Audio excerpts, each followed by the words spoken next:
المصطفى بلغ مقاصدنا واغفر لنا ما مضى يا واسع الكرم مولاي صل وسلم دائما أبدا على حبيبك خير الخلق كلهم هو الحبيب الذي جحمته لكل هول من الأحوال مدائمين يا ربي بالمصطفى بلغ مقاصدنا واغفر لنا ما مضى يا واسع الكرم يا أرحم الراحمين يا أرحم الراحمين يا أرحم الراحمين فرج على المسلمين. Bismillahirrahmanirrahim. Assalamualaikum warahmatullahi wabarakatuh. Alhamdulillah, alhamdulillah, alhamdulillah rabbil alamin wa bihi nasta'in wa ala umuri dunya waddin. Wassalatu wassalamu ala asrofil anbiya'i wal mursalin wa ala alihi wa sahbihi ajma'in. Subhanaka la ilma lana illa ma 'allamtana innaka antal alimul hakim. La ilaha illallah wahdahu la syarika lah, lahul mulku wa lahul hamdu yuhyi wa yumiit wa huwa ala kulli syai'in qadir. Asyhadu an la ilaha illallah wa asyhadu anna Muhammadar Rasulullah. Allahumma shalli ala sayyidina Muhammad wa ala ali sayyidina Muhammad. Rabbi shrah li sadri wa yassir li amri wa hlul 'uqdatam min lisani yafqahu qawli. Amma ba'du. Bapak Ibu jamaah yang dirahmati oleh Allah Subhanahu wa taala, yang pertama kita berdoa dulu, kita mohon kepada Allah semoga sore hari ini Allah berkenan membuka pintu pikiran kita, membuka hati kita sehingga apa yang kita pelajari di kesempatan sore hari ini diberikan pemahaman oleh Allah, dan yang kedua kita bisa memanfaatkannya, mengaplikasikannya dalam kehidupan kita. Itu illa syafaati Rasulullah sallallahu alaihi wasallam. Kulli niyatin shalihah al-Fatihah. A'udzu billahi minasyaitonir rajim. Bismillahirrahmanirrahim. Alhamdulillahi rabbil alamin. Ar-Rahmanir-Rahim. Maliki yaumiddin. Iyyaka na'budu wa iyyaka nasta'in. Ihdinas siratal mustaqim. Shiratal ladzina an'amta 'alaihim ghairil maghdubi 'alaihim waladdallin. Amin. Alhamdulillah, kita bersama-sama kita menjadikan rasa syukur kita kepada Allah dengan ucapan hamdalah bareng-bareng alhamdulillahirabbil alamin, dan bersolawat kepada baginda Rasulullah dengan ucapan Allahumma shalli ala sayyidina Muhammad wa ala ali sayyidina Muhammad.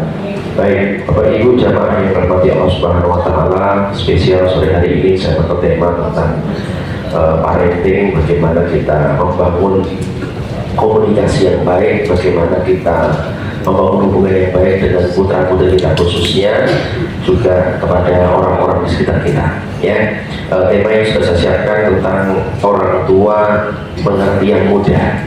Kenapa tema ini saya ungkap, saya angkat? Karena ini hasil dari pengamatan selama ini sering saya pahami, sering saya melihat, saya mendengar.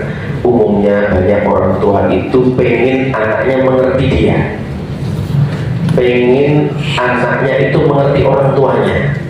Ya, tidak sedikit kita selalu mengucapkan kepada kita, saya sabar toh nak, kamu bisa sabar loh. Dia tidak sabar diri. Wah itu cuma ngerti nih, itu cuma ngerti aku toh nak, itu cuma ngerti aku toh nak. Dia ngerti diri. Ya. Sering kita menuntut orang lain mengerti kita, mengerti anak-anak kita, tapi hari ini, sore hari ini kita akan balik Bapak Ibu, karena kadang putra-putri kita itu nggak paham, ya, karena dunia sudah berubah. Maka saatnya kita sebagai orang tua yang mengerti yang muda. Nah, seperti apa ini kita akan bahas. Baik, sebelum dimulai seperti mana biasa Bapak Ibu, kita membuat aturan main.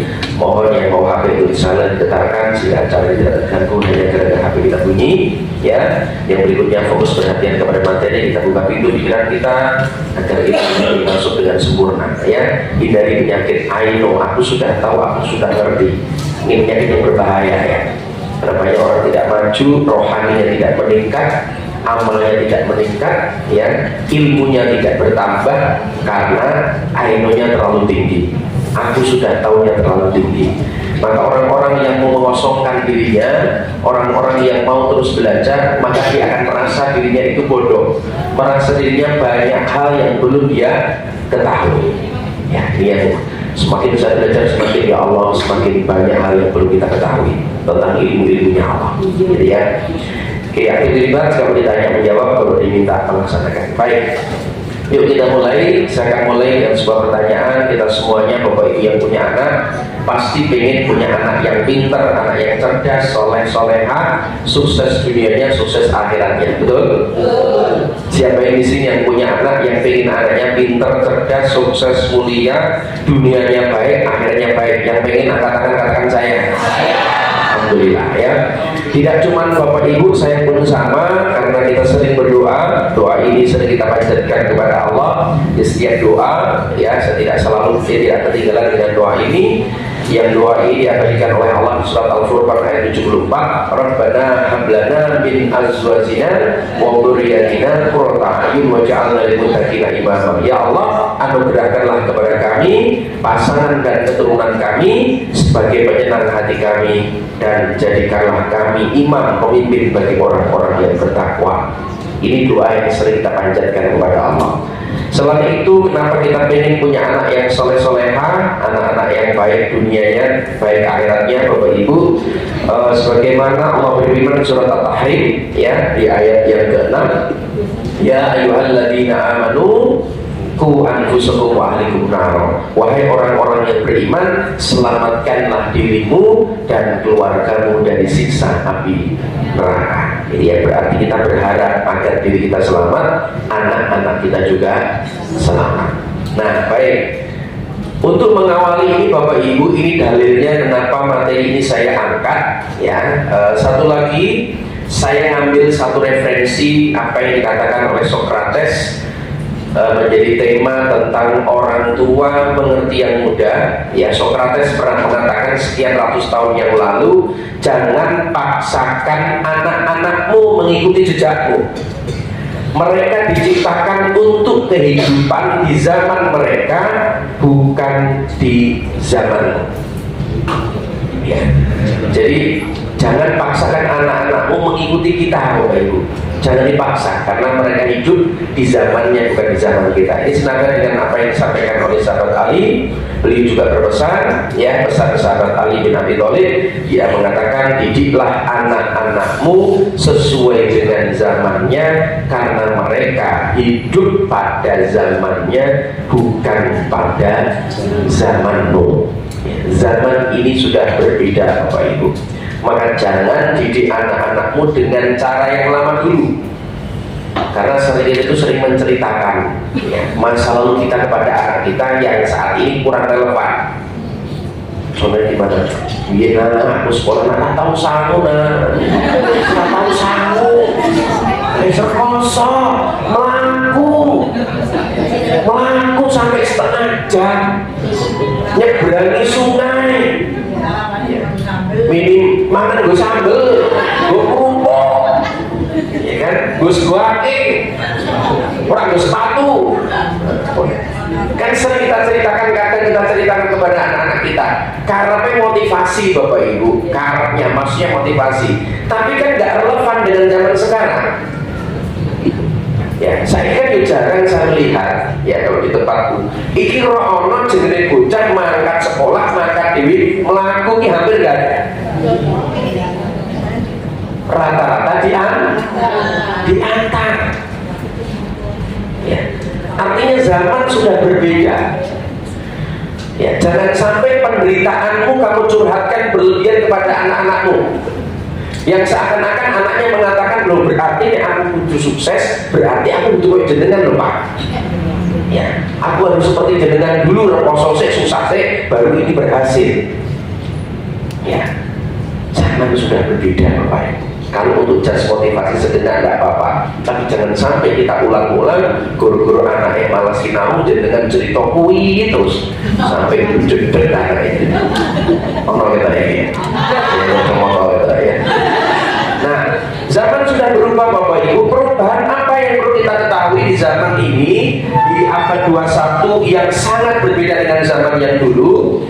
Yang pertama, dulu itu one to many, sekarang menjadi many to many. One to many itu dulu anak kita itu mendapatkan informasi, dia itu percaya hanya dari satu sumber. Kita kecil itu kan sangat patuh tunduk kepada orang tua kita, kepada guru-guru kita, betul ya? Maka gurunya kita saat kecil itu ya guru kita, gurunya saat kecil kita yang orang tua kita. Tapi di zaman sekarang sudah berbeda. Ya, referensi anak-anak kita dalam berpikir bertindak itu referensinya banyak. Ya. Ketika kita menyebut Pak, itu katanya kalau sentuhan laki-laki dan perempuan itu batal. Menurut Bapak gimana? Iya, menurutku batal. Enggak Pak, menurut Hanan Ataki enggak. Menurut Adidan enggak.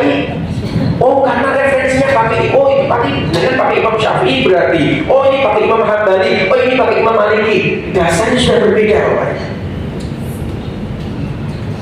Nah, kalau sholat subuh harus pakai kunut enggak? Harus nak pakai kunut enggak? Itu teman-teman Muhammadiyah enggak pakai kunut.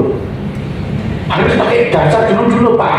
Jangan ini dulu kita lihat hadisnya. Rasulullah pernah kunut, Rasulullah juga tidak kunut. Berarti sama-sama benar. Referensi anak kita sudah berbeda. Itu kalau kita nggak sabar, bocah nurut ke orang tua. Ya. Kemudian apa? Bapak Ibu dalam bekerja juga berbeda. Ya, dulu saat kecil saya diajari bapak bekerja ke kantor, ibu ke pasar membeli sayur. Sekarang sudah tidak relevan Bapak Ibu. Ya, saya ini kerja neng omah bujuh manis pirang-pirang Bapak Ibu. Iya, kok dewi benar. Ya kan? Zaman sudah berubah. Ya. Sekarang sudah era hybrid kalau mengajar, era ada online, ada offline.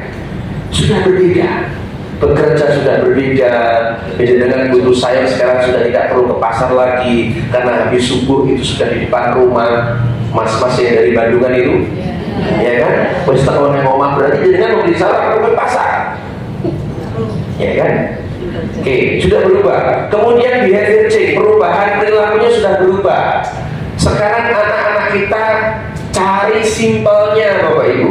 Apa cari simpelnya? Sekarang dia tidak harus masak. Ngapain topa kita repot-repot masak. Kita bagi-bagi rezeki lah sama tukang masak yang lain. Yuk kita bagi rezeki sama petugas GoFood, ya. Pakai GoFood, pakai ShopeeFood, macam-macam biar bagi-bagi rezeki. Sudah tidak perlu repot-repot lagi lah. Perilakunya sudah berubah Bapak Ibu. Beli barang sudah berubah, ya kan? Sudah berubah. Kemudian dia rapid informasi ini untuk mendapatkan informasi sekarang itu sangat cepat banget.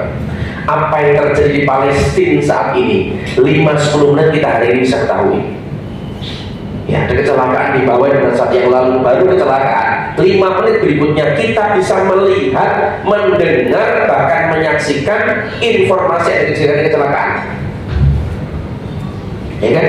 Dulu nunggu besok pagi karena tunggu orang. Betul? Sekarang di lampu merah juga ada yang jualan koran, tapi mohon maaf nggak laku. Mereka ngerayu-rayunya jualan koran cuma gini toh, Romeo maksudnya, Romeo ini, ya kan? Sudah nggak laku Bapak Ibu. Karena zaman sudah berubah. Ya, nah karena zaman sudah berubah, maka orang tua yang tidak mengerti yang muda, cermati orang tua yang tidak mengerti yang muda, kurangnya pemahaman orang tua terhadap generasi muda dapat mengakibatkan konflik dan ketegangan dalam keluarga. Sering keluarga itu tegang, saling uring-uringan, nesu-nesunan antara anak dengan orang tua karena tidak saling mengerti. Ya. Bahkan tidak sedikit ambisi orang tua berlebihan kepada anak. Anaknya pengennya masuknya IPS, karena bapaknya ibunya pengen nanti masuk fakultas kedokteran, kue duit pak, wajib kita ini orang IPA kurang satu mau. Wah, konflik rame itu ya. Kemudian kalau orang tua mengerti yang muda, memahami generasi muda adalah kunci untuk membangun hubungan yang kuat dan saling pengertian antara orang tua dan anak. Ini kuncinya. Maka kita harus bangun, kita harus saling mengerti Bapak Ibu. Kita sebagai orang tua, hari ini Bapak Ibu yang belajar, bukan anak-anak. Kalau treatment di anak-anak, saya bisa treatmentnya beda lagi. Maka materi ini khusus untuk orang tua. Nah, anaknya tak koyo rapopo, resiko tanggung sendiri, ya kan? Berarti tahu rahasianya orang tua mendidik anaknya. Tapi nggak masalah, ini semua baik, ya. Nah, berbagai penelitian telah menemukan bahwa orang tua yang mengerti dan mendukung generasi muda cenderung memiliki anak-anak dengan tingkat kesejahteraan psikologis yang lebih tinggi, nggak gampang rapuh, tidak menjadi generasi stroberi. Berapa saat yang lalu kita dengarkan ada informasi yang menarik, seorang mahasiswa katanya UNES kalau nggak salah, itu bunuh diri terjun dari Paragon. Kenapa saya tahu? Jumatnya saya ngisi di situ ketemu 7 bulan, saya udah wedi pak lewat orang usah wedi, bakal awalnya dia mati Bapak. Bisa jadi kenapa dia begitu gampangnya memutuskan untuk bunuh diri? Bisa jadi hubungan dia dengan orang tua itu lemah, ya kan? Bisa jadi orang tua tidak bisa mendengarkan curhatan dari yang muda. Maunya benar terus, anak ini nggak boleh salah, anak kudu benar, kudu manut, tidak sesuai dengan anak takut punya masalah, curhat dengan orang tuanya. Ya, ini menjadi masalah. Maka dia akan gampang rapuh. Bahkan tidak sedikit beberapa saat yang lalu anak SD nembak cewek, tolak bunuh diri lebih SD. Ya Allah, ini parah. Sebabnya dari mana nanti kita akan gali. Nah, oleh sebab itu Bapak Ibu, pondasi apa pondasi utama? Bagaimana kita menyelaraskan antara orang tua dan anak? Kita butuh pondasi, kita butuh prinsip. Ada 3 prinsip Bapak Ibu yang ingin saya sodorkan. Sebelum nanti kita bicara tentang langkah, pahami prinsipnya Bapak Ibu, sehingga nanti konflik di keluarga ini berkurang. Insya Allah akan nyaman, saling menghormati, menghargai. Maka prinsip yang pertama, pondasi yang pertama untuk menyelaraskan antara orang tua dan anak, yang pertama Bapak Ibu, yang saya sebut kita harus punya, menurut saya wajib punya namanya family values. Namanya apa? Family values. Ada nilai-nilai dalam keluarga yang perlu jenengan bangun. Bagi yang bekerja jadi seorang ASN saja, pegawai negeri, itu mereka punya value, punya nilai. Nilainya namanya berakhlak. Nanti di BPN ada lagi tentang value-nya apa, nilai-nilainya apa. Mereka membangun ya corporate value, ya nilai-nilai yang perlu dianut. Nah, di keluarga ini perlu kita punya Bapak Ibu nilai-nilai yang disepakati keluarga sebagai pedoman dalam bersikap dan bertindak. Kita perlu punya itu Pak. Caranya gimana? Nanti kita diskusi, kita rembukan, kita sepakati, kita ini pakai nilai apa sih? Di keluarga kita ini punya prinsip, kita punya pedoman kita itu kemana? Nah, kalau saya coba komunikasikan dengan istri dan anak, alhamdulillah sepakat. Terutama dengan istri dulu, kita harus kesepakati dulu tentang family values ini. Saya punya family values namanya ACI. Kalau saya membuat jenengan tiru silakan, jenengan buat sendiri silakan. Ini hanya contoh yang saya sedang bangun dengan keluarga. ACI, A-nya itu adalah agama. Maka di keluarga kami prinsipnya adalah pedomannya adalah agama. Pedoman berpikir dan bertindak itu kami pakai di keluarga. Ya, ketika anak-anak bertanya, maka kita cari referensinya kepada agama Islam pastinya. Itu kita cari. Bagaimana agama mengajarkan, bagaimana agama berpendapat terhadap perilaku ini. Misalkan pakai kerudung. Dia tanya, loh ya kenapa sih kita pakai kerudung? Di sana kok nggak pakai kerudung toh ya? Nah, kita punya prinsip. Kamu pakai kerudung. Ini bukan kata ayah, bukan kata ibu, tapi ini kata Allah, pesan dari Rasulullah untuk menuntut auratmu, salah satunya menggunakan adanya jilbab. Tapi teman-temanmu keluar nggak pakai jilbab, itu temanmu. Kamu pakai pedoman apa? Mau pedoman temanmu atau pedoman agama? Kalau prinsip itu kuat Bapak Ibu, anak kita jelas menentukan arahnya. Ya aku lagi seneng kalau cowok ya aku lagi seneng kalau cewek. Pacaran gimana tuh yang menurut ayah? Meskipun anda dulu kan mantan pacaran kabeh, itu kan orang ngerti gitu ya. Kira-kira Islam boleh nggak membolehkan kita pacaran? Ya. Kalau Islam mengatakan tidak boleh, ya mas berarti nggak boleh kamu pacaran. Meskipun kamu seneng, meskipun kamu suka, berarti kamu nggak boleh untuk pacaran. Tapi temenmu pada pacaran, itu kan temenmu. Nah, kita punya prinsip. Tuntunan jangan sampai jadi tontonan. Jangan sampai tontonan jadi tuntunan. Sehingga kita nggak stres, anak ini tenang karena ada pedoman. Kalau keluarga tidak punya pedoman, mohon maaf, kacau dengan. Tidak sedikit ibunya kerudungan syar'i, anaknya kurangan bahan. Alhamdulillah. Kalau ini sekolah, kenapa ini? Ibu ini serta masih taklim kerudungan syar'i, anaknya pakaian kurangan bahan. Akhirnya musuhan karo anaknya.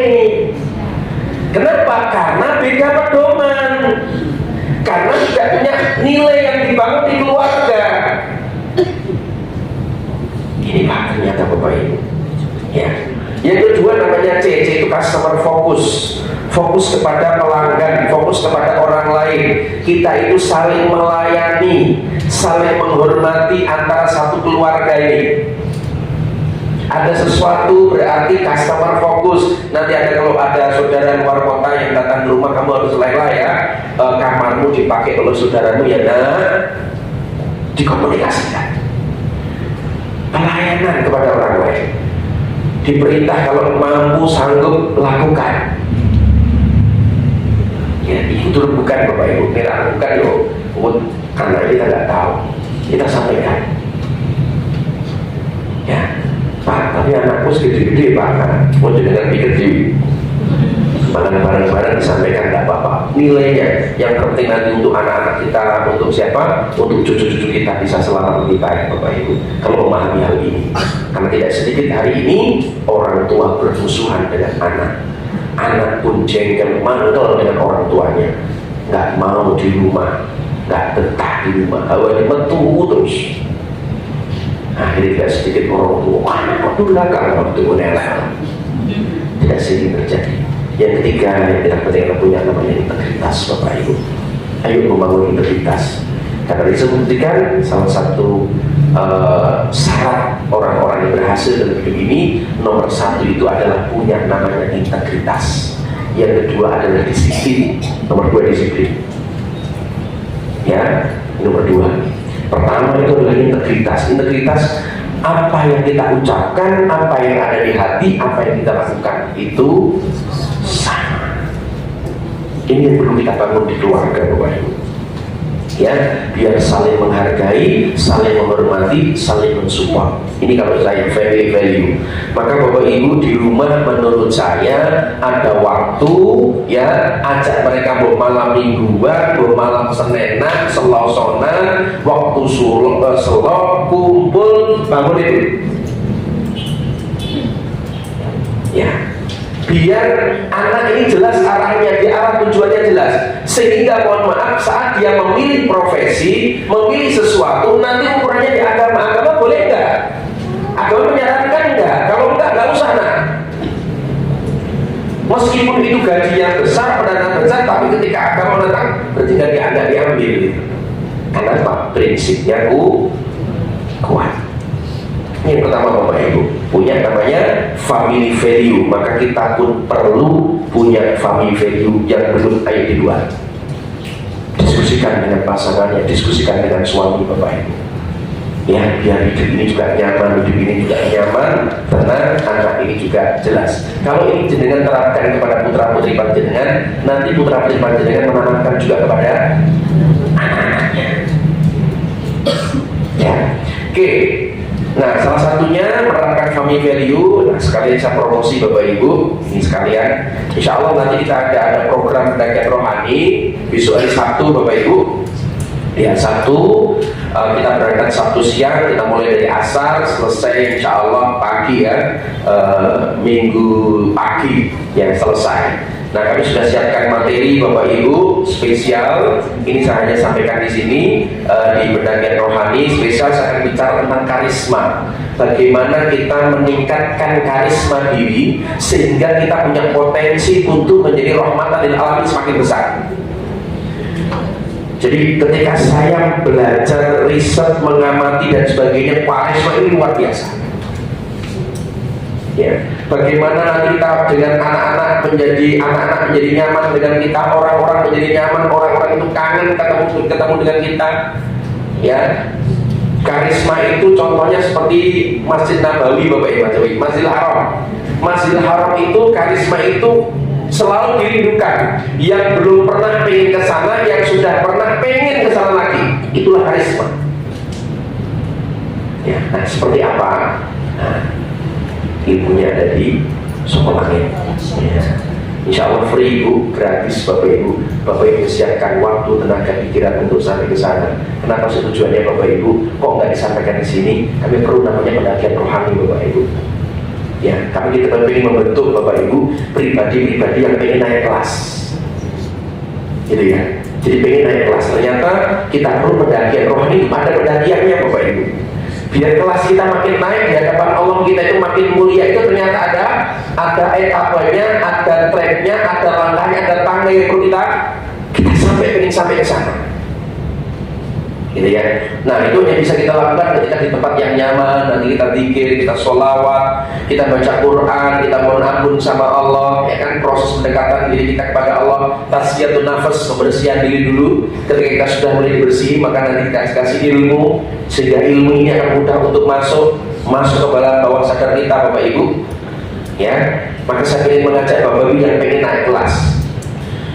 Ya, hanya untuk orang-orang yang pengen naik kelas. Pak, saya nggak diizinin suami, yuk dengan diskusi cara diizinkan. Enak diizinkan jak sekalian merah pokok. Ya, kadang kita itu terhambat gini Bapak Ibu, mohon maaf, di dalam keluarga. Kenapa sih family value ini penting? Ya, saya sampaikan kenapa ini perlu dibangun. Kadang suami ini semangat tapi bojone pro.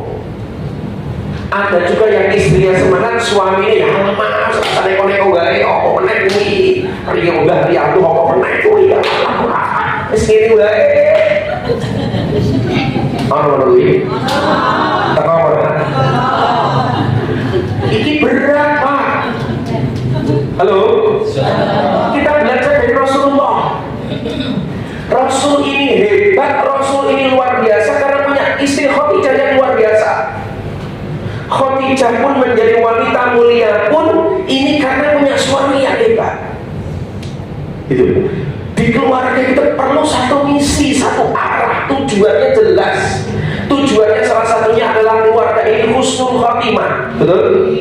Amin ya. Ini tujuannya. Nah, untuk kesana perlu dibangun. Kemarin di Tanjung Burung, kemarin kita ngaji, kita belajar tentang al-hadid. Al-hadid itu artinya besi. Besi saja ini juga Allah, besi saja ini bisa dibentuk, ya kan? Besi bisa dibentuk, dipanaskan, dibentuk, itu besi. Maka kita sebagai manusia pun harusnya bisa dibentuk kalau dia mau. Mursyid kemarin menyampaikan, iya nih besi saja bisa dibentuk, bisa jadi teralis, bisa jadi istana, bisa jadi macam-macam, karena bisa dibentuk itu besi. Yang kuat saja bisa dibentuk. Kita manusia, orang-orang hebat akan mendaki ke Allah adalah orang-orang yang kuat, dan orang yang kuat itu bisa dibentuk. Maka saya mengajak Bapak Ibu, nanti silakan nanti di-share, saya grup, saya berharap Bapak Ibu kalau ada waktu, ya juga waktu. Urusan sibuk-sibuk, saya juga sibuk Bapak Ibu, serius. Waktunya itu luar biasa, satu yang saya full nanti. kuliah Bapak Ibu, kuliah mana? Full nih sedino. Memang acara minggu isu acara tak tolak, malam minggu acara tak tolak. Kenapa? Saya ingin membersamai Bapak Ibu. Ayo mendaki bareng-bareng. Ya, ini tidak ada modus apa-apa. Aku orang nyalon partai orang, lah sama sekali orang. Ya, aku orang ngajak dengan umroh bareng orang sama sekali. Sama-sama kita yuk kita berjuang Bapak Ibu, tulus kepada Allah. Setuju? Makanya yuk silakan gabung. Nah, kemudian yang kedua, kita akan paham bagaimana prinsip yang kedua kita fondasi namanya take responsibility. Apa Bapak Ibu? Take responsibility. Yang kedua apa? Take responsibility. Kewajiban utama mendidik anak itu pada orang tua, bukan pada guru atau orang lain. Ambil tanggung jawab 100%, ini adalah tanggung jawabku, bukan tanggung jawab guru, bukan tanggung jawab mbak, bukan tanggung jawab pembantu, tapi tanggung jawab 100% adalah orang tua, karena yang dititipi anak itu panjenengan. Ini mentang-mentang anaknya jenengan dipesantrenkan, meskipun jenengan titip ke pesantren, titip ke sekolah, tapi kita juga punya tanggung jawab 100%. Selalu tanggung jawabnya adalah apa? Kita mungkin bertanya, jenengan sampai di pesantren, perlu tanya ketemu pengurusnya bagaimana kondisi anak saya. Itu hak jenengan untuk bertanya, untuk melaporkan bagaimana perkembangannya. Aku pengen tahu, ya kan? Ini tanggung jawab kita Bapak Ibu. Apalagi di pesantren itu banyak yang ribuan, wajah kira-kira. Perhatian bisa jadi tidak bisa fokus ke putra-putri panjenengan. Maka kita yang perlu mencari data, mengambil informasi dan bertindak Bapak Ibu. Ini ambil tanggung jawab 100%. Adalah sesuatu ingat dalam saya. Nek saya salah satunya, dan ini sadar mama dari mana? Jadi kalau anak sebelum panggil balik, kalau anak itu gampang sakit-sakitan, emosinya labil, kembali ke orang tua. Saya merasa dua anak yang orang tuanya Bapak Ibu. Jadi kalau putra putri dengan kok gampang lorong-lorongan macam-macam, kembali ke orang tuanya. Apalagi yang belum balik dia tak punya dosa, tapi kenapa kok menderita terus? Bisa jadi pencarian energi dari orang tuanya. Ya, kita kembali koreksi pada diri kita masing-masing. Ini kalau berdasar agama Bapak Ibu. Ya, dan yang ketiga yang tidak kalah pentingnya adalah bangun sefrekuensi. Bapak Ibu, sefrekuensi. Apa maksudnya sefrekuensi?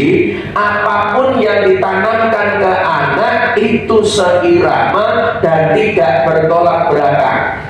Sefrekuensi maksudnya gimana? Suami istri ini juga perlu satu frekuensi. Kalau ayahnya bilang A, ibunya bilang A. Ayahnya bilang B, ibunya bilang B. Nek bapak no, ibu no.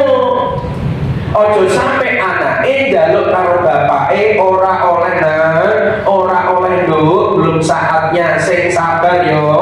Ketemu ibu dikei. Bahkan tidak sedikit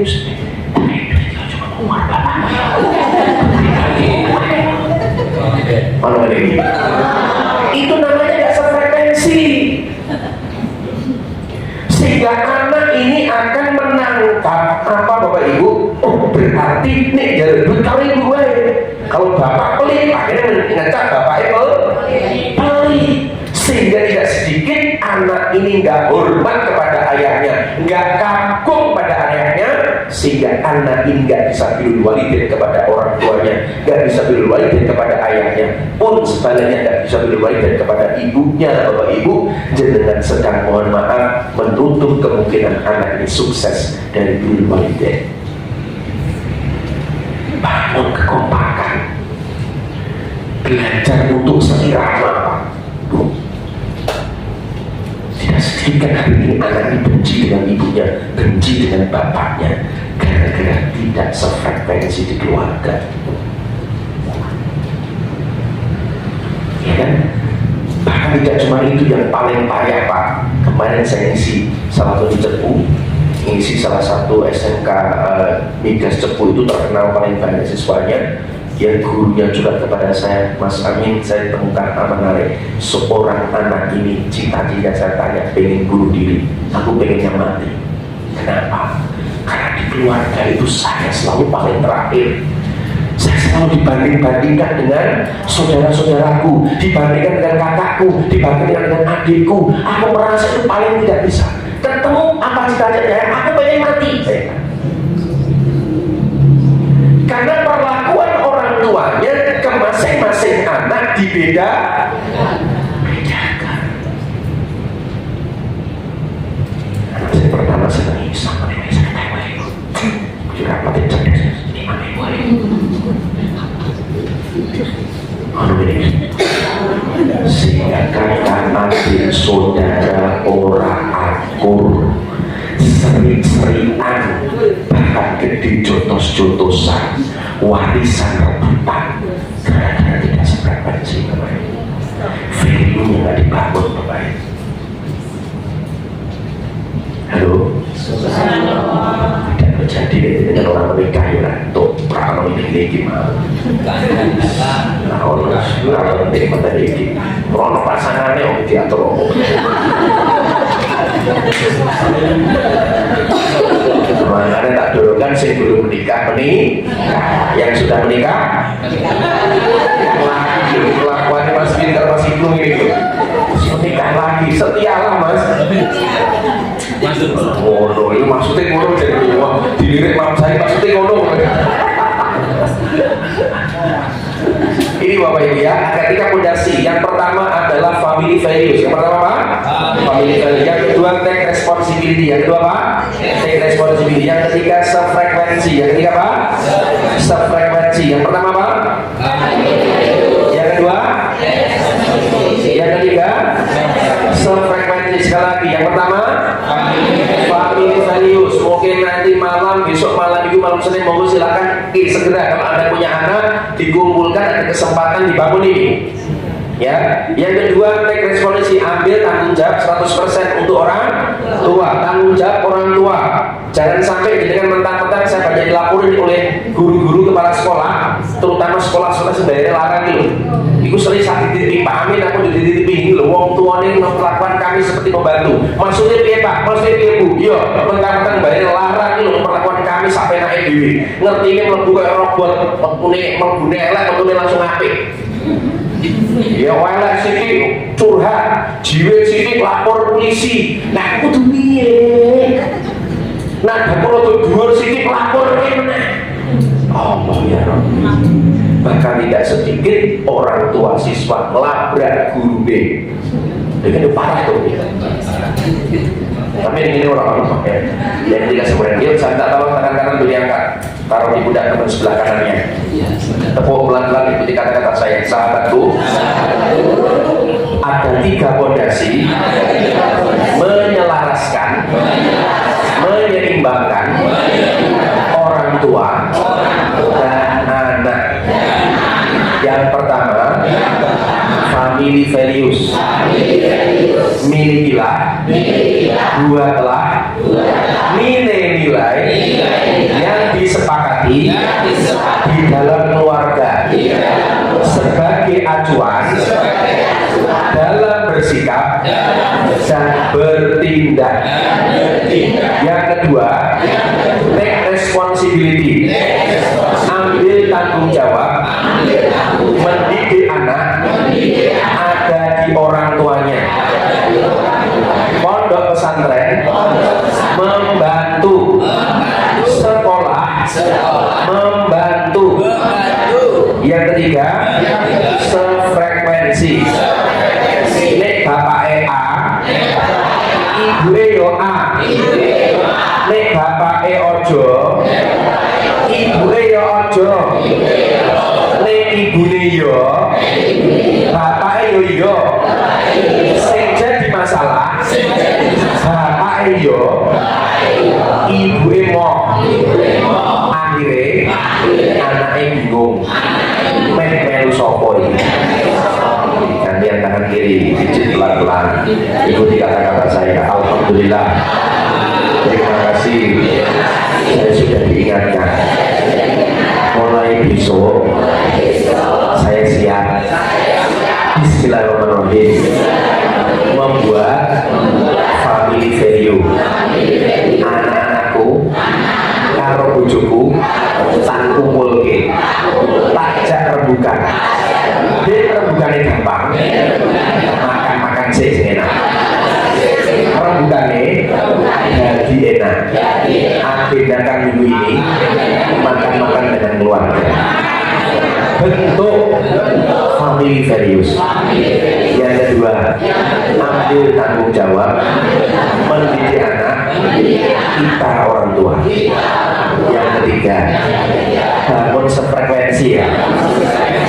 Bapak Ibu kudu kompak. Ini orang kompak, anaknya bingung. Nek bingung, akhirnya melu kocone. Tiru kocone. Karena nggak punya fondasi. Sadar saudara. Alhamdulillah. Setuju Bapak Ibu? Nah sekarang Bapak Ibu, seperti apa orang tua yang mengerti yang muda? Terus langkahnya gimana? Ketika fondasi sudah kita buat, nah sekarang bagaimana langkahnya? Seperti apa orang tua mengerti yang muda? Saya dapatkan ini dari guru-guru kehidupan saya, ngambil dari literatur Bapak Ibu, dari acara-acara sini dan sebagainya, saya kombinkan dan juga dalam pengalaman nyata dan pengalaman kehidupan saya. Maka yang pertama Bapak Ibu, yang pertama adalah mengembangkan anak sesuai dengan potensinya. Apa Bapak Ibu? Di era sekarang, yang pertama langkah orang tua yang mengerti yang muda adalah mengembangkan anak sesuai dengan potensinya. Maka kalau sesuai dengan potensinya, kita sebagai orang tua juga belajar menyelami potensi anak kita itu di mana, keminatan anak kita di mana, bakat anak kita di mana, kesukaan anak kita itu di mana. Ini Bapak, kita yang ngerti Pak, jangan sampai kita paksakan. Banyak tidak sedikit, tapi saya sampaikan, anaknya masuk fakultas kedokteran, jadi pengen blas, sing pengen bapak ibu sing ambisi.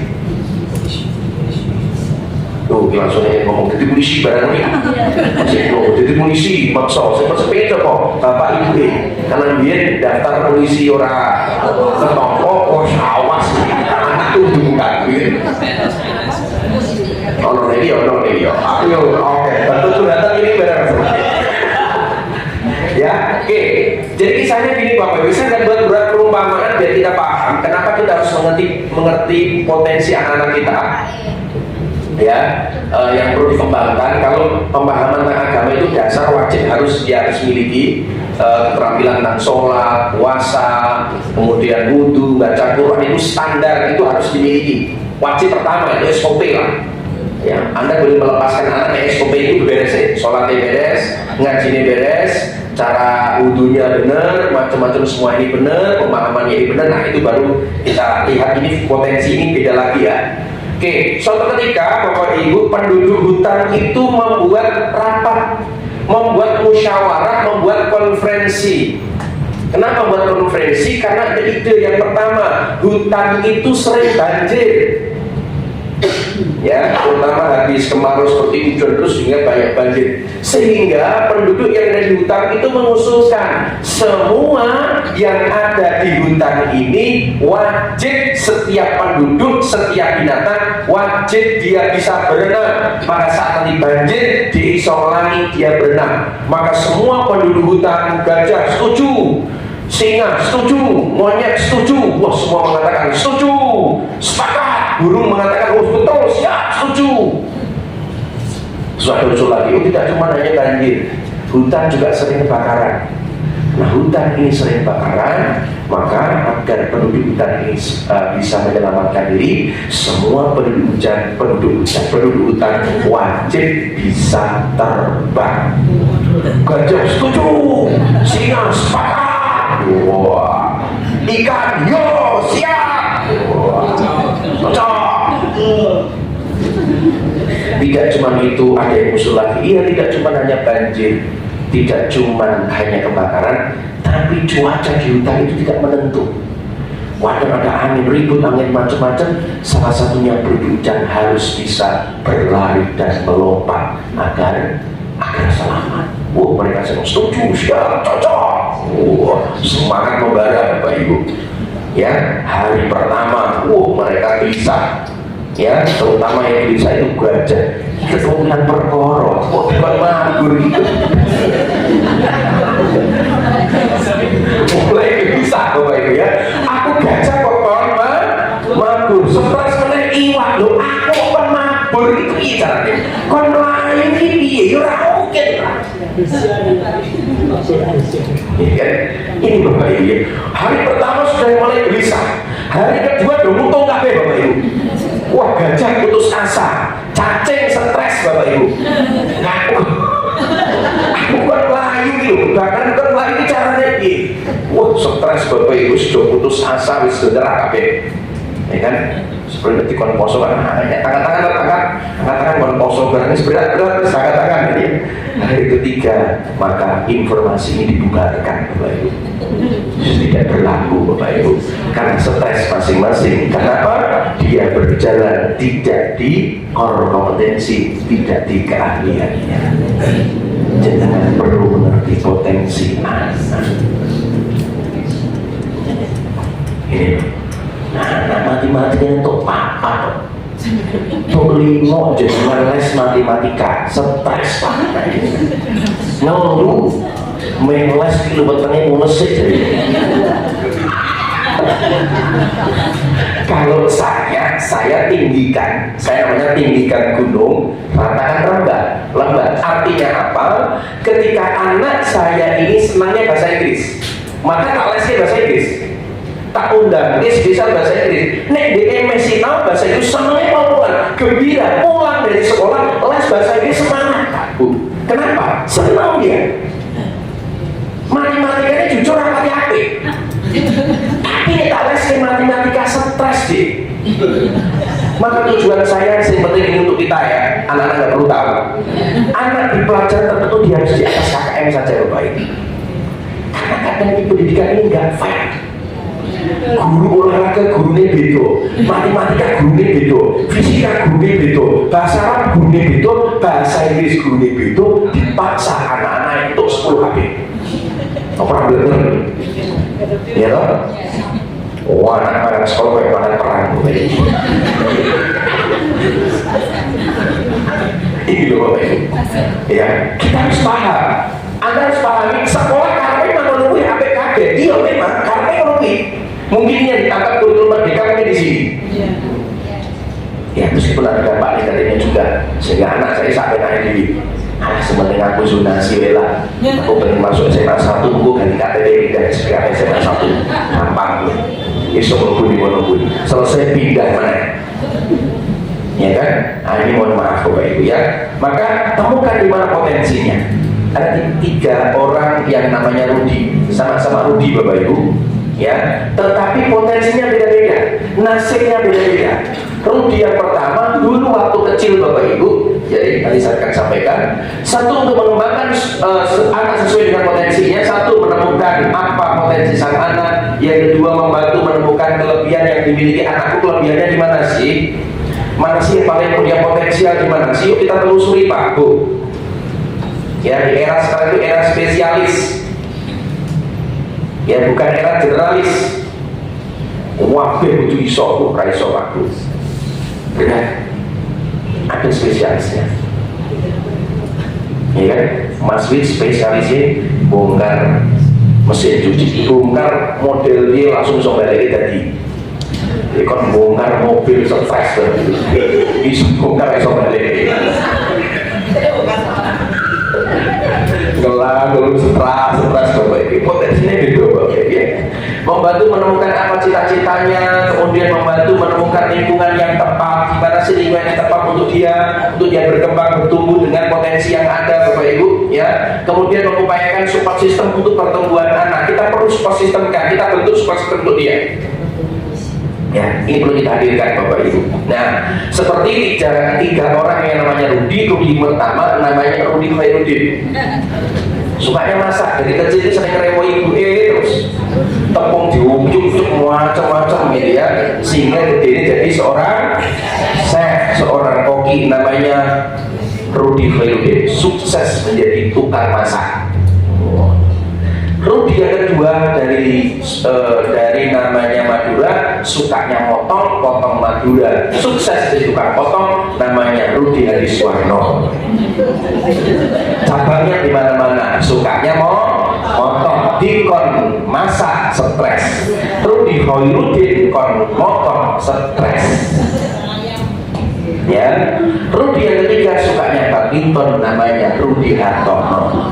Rudy Hartono sebenarnya sukses dengan badminton, sekali juara langsung bisa beli mobil, sekali juara bisa langsung beli rumah. Liane do kerja berjubu-jubu tahun-tahun membuat rumah, sekali bertanding dia menang untuk juara, hadiah 1-2 miliar langsung bisa tuku rumah anyar. Sukses di bidang badminton. Jangan temukan potensi anak-anak dengan di mana. Paksa menderita, terus mau dibanding-banding ke menek, jangan. Dengan dibanding-banding yang sebelum, jangan kita bandingkan Bapak Ibu. Masing-masing kita itu beda potensinya. Setuju? Sekarang aku kan kayak Pak Willy stres tak gampang tak warnai, tapi orang iso. Dunia itu Bapak Ibu. Ya, jadi masakan. Nah, yang kedua, ini yang terpenting ya. Ngecek waktunya. Jadi yang pertama kita menemukan orang tua yang mengerti yang muda. Yang pertama kita tahu, temukan dulu potensinya Bapak Ibu. Tidak ada kata terlambat. Semua bisa, temukan Bapak Ibu.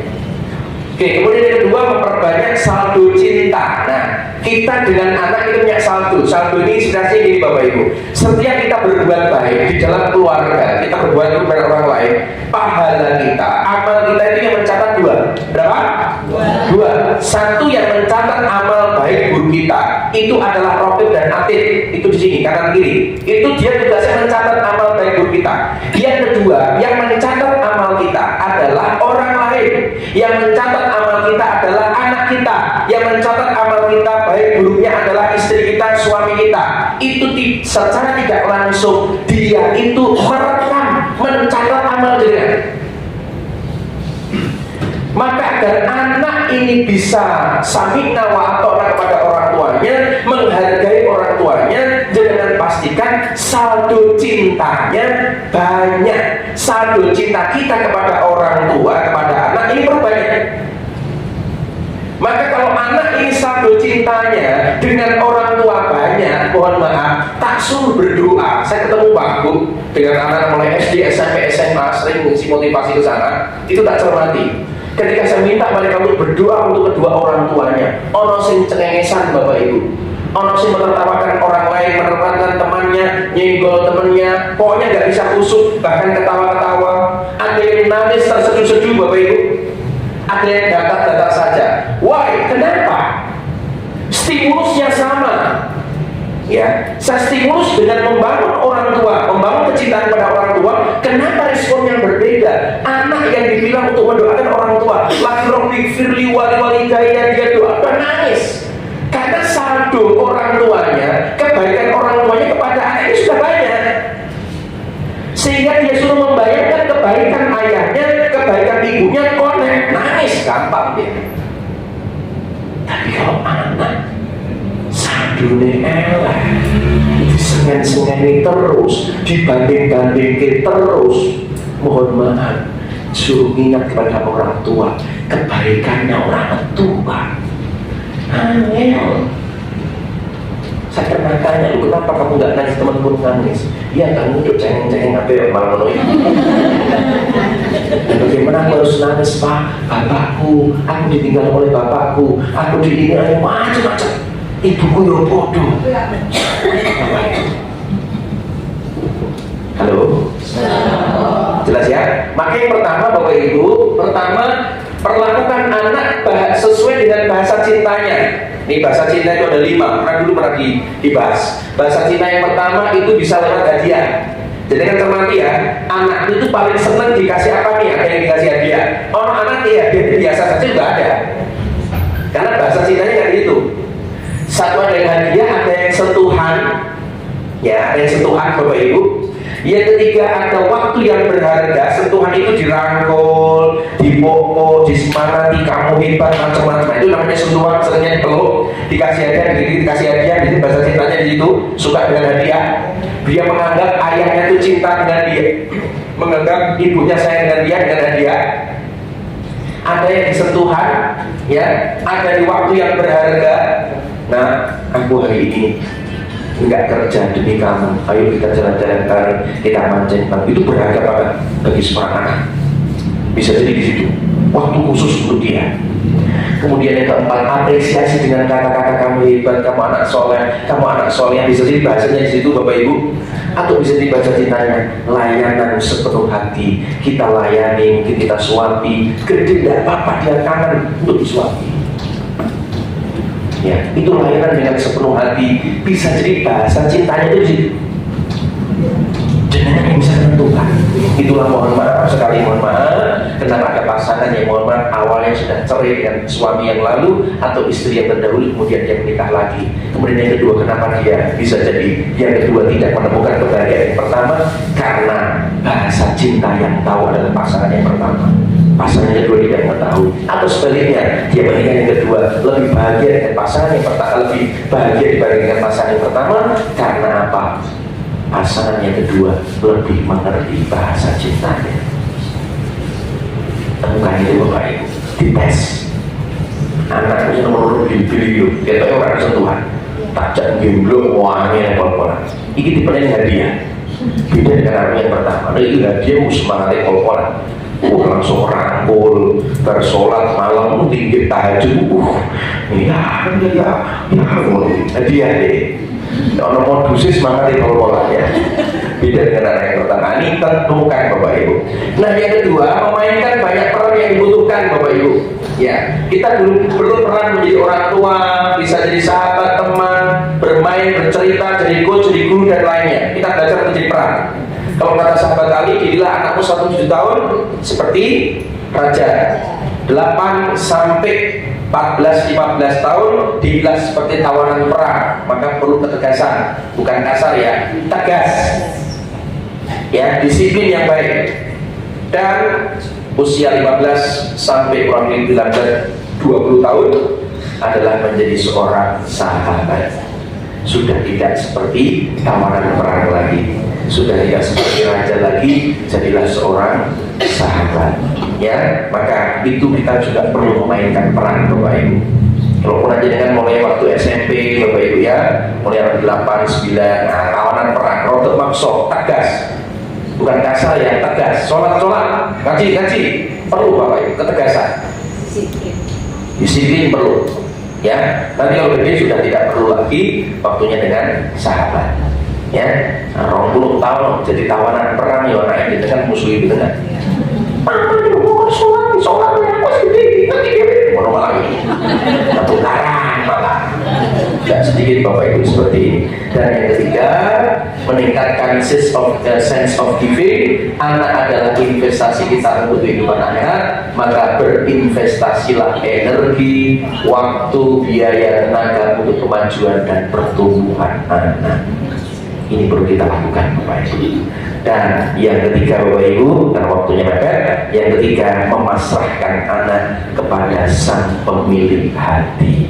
Kenapa kita memperasahkan? Yang pertama, yang membolak-balikkan hati anak adalah Allah. Serahkan anak kita kepada Allah. Yang kedua, tugas kita melakukan proses pendidikan sebaik mungkin, fasilitasi sebaik mungkin, tempatkan di tempat sebaik mungkin Bapak Ibu. Hasilnya ini serahkan ke Allah. Jangan ngambil kambingnya Allah. Jangan akan menderita, jangan akan gelisah, jangan akan takut, akan sedih. Kapling kita adalah kapling ini. Iya. Dan Bapak Ibu mengoneksi segitiga cinta kita, Allah dan anak kita. Jadi kalau kita sedang bermasalah dengan anak kita sedang masalah, orang tua kita sedang masalah, suami istri kita sedang masalah, ayo kita bangun connect-nya sama Allah. Namanya segitiga ini Bapak Ibu. Ini Anda, ini orang tua, ini anak, ini Allah. Kalau hubungan Anda dengan anak hari ini kok jauh, anak tidak sesuai dengan harapan kita, anak kok nggak mau sholat, nggak mau ngaji, ibadahnya buruk, kedisiplinannya buruk, ya perilakunya buruk, jenengan Anda ini bolak-balik nggak efektif, giliran jenengan harus ambil koneksinya ke Allah. Jalurnya harus kita ke Allah. Minta sama Allah, ya Allah ya Rabb, buka hati anak kami, bolak-balikan hati anak kami, bahkan ganti hatinya nggak apa-apa ya Rabb, jadikan dia yang baik ya Rabb. Minta malam hari, kapan waktunya malam hari utama, minta sama Allah. Ya untuk apa? Agar anak kita itu dibuat baik oleh Allah. Ini rumus Bapak Ibu, rumus untuk menyelesaikan masalah hubungan yang buruk dengan siapapun. Kalau hubungan yang dengan jalur biasa sudah sulit, yuk kita naik ke atas. Itulah saya ajak Bapak Ibu untuk riang, saya ajak Bapak Ibu untuk perhatian rohani, biar kesana gitu. Kalau kesananya sudah baik, maka insya Allah apapun itu menjadi baik. Karena janji Allah orang yang bertakwa dikasih jalan rezeki yang tidak diduga-duga, disangka sangat dimudahkan urusannya. Oh ini luar biasa. Maka ketika sudah beres, Allah sudah membuka hati anak kita, maka hubungan dengan anak kita pun akan menjadi baik. Halo. Tiga kata kunci Bapak Ibu yang bisa kita lakukan. Langkah yang pertama, menjadi orang tua yang mengerti yang muda. Yang pertama adalah apa? Mengembangkan anak sesuai dengan potensinya. Ya, yang kedua Bapak Ibu, memperbanyak satu cintanya. Ojo disengeni terus, ojo dikeluhi terus, ya, dan ojo dibanding-banding terus, ya.